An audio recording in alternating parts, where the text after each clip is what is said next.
Bishop Frank DeWayne, the chairman of the U.S. Bishops' Committee on Domestic Justice and Human Development, is praising pro-life protections in the health care bill, but he's urging lawmakers not to forget the poor. He says, quote, vulnerable people must not be left in poor and worsening circumstances as Congress attempts to fix the current and impending problems with the Affordable Care Act.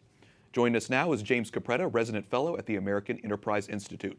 Jim, we've heard Democrats say this bill takes away health care from millions of people, strips subsidies for the poor. What do you think about the bill, just in reading it, looking it over? Well, I think structurally it goes basically in the right direction. It has major reforms of some big programs. The Medicaid program, which is badly in need of reform, would allow a lot more flexibility at the state level. It has tax credits for people that don't have employer coverage. It has a number of important pro-life provisions, as your reporting indicated. I think the big problem is the one the bishop indicated, which is I do think they've withdrawn too much support for people at the very low end of the wage scale and the income scale in terms of buying health insurance. And so too many people under this bill would go without health insurance, especially people with moderate incomes.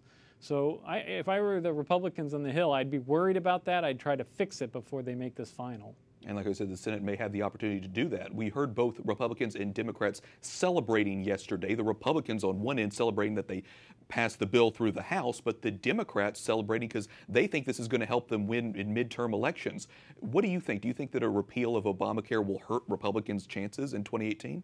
Well, it depends on if they fix it. I do think the current bill probably does have some political problems for the Republicans next year. If this was all they were going to do and this was the final version and they ended up becoming law, yeah, I do think that they would have some problems because I do think it would lead to too many people not having health insurance, and that is a big concern in the country. You can tell if there's unease about the bill out there in the country, it's really about the number of people who will lose health insurance.